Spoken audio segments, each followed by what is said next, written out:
My next guest says that we're not having an honest conversation about why the attack in Dallas occurred or the events leading up to it. Joining us from St. Louis, author and radio host Kevin Jackson. He's also a Fox News contributor. Kevin, what aren't people focusing on that they should be focusing on? Well, every time we have this discussion, Judge, the Black Lives Matter group or the leftists, the whiners, are always, why are we talking about black-on-black crime when all this stuff is going on with the police? And, the fact of the matter is they don't want to have an honest discussion because of the roughly 6,000 blacks that were killed last year. You're talking about a small fraction that are killed by the police. In fact, at this point, there have been 561 deaths by cop. 275 of them are white, 136 are black, and 86 are Latino.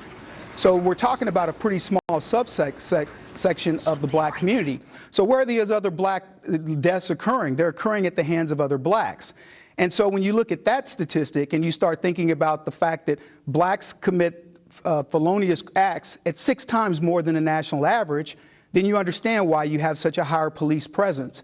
But they want to ignore these things because the narrative, unfortunately, of politicians is every time something like this occurs, we've got to get black people frothing at the mouth. And this is strictly, it truly is a political discussion. Let me see if I understand this. Kevin, what you're saying is that something that we already know, and that is that blacks are being murdered by blacks primarily, almost 80%, something like that, correct? Let's just talk about black-on-black crime. Black-on-black crime is well into the 90s. Now, the argument by blacks... Okay, good. Hold on. And what you're saying also is that the vast majority of people who are killed by cops are white. But there are more whites in the country than blacks. So does that not make sense?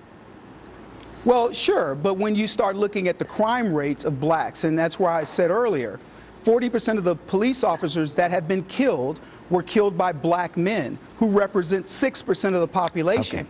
So if you look at the math on that alone, you're looking at the amount cops roll up on black men with the idea that I'm 40% more likely to be killed by a black man than anybody else in the country.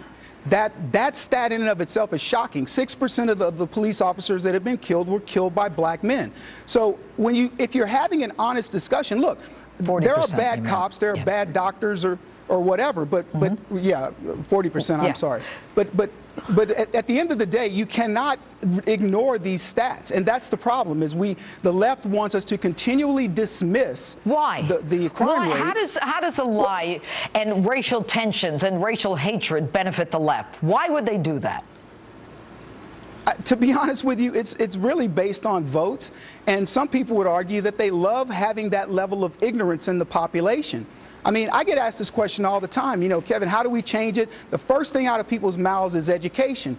Well, I call the schools and all the systems that have been set up to so-called educate people, these are manufacturing plants of ignorance. And to have this discussion in a meaningful context with Black Lives Matter and to dispel these narratives that cops are out hunting blacks. If you look at the situations that have happened, Judge, in the last whatever bit of time, it isn't cops that just willy-nilly showed up at these events. Somebody called them to go investigate something. That's how they got there.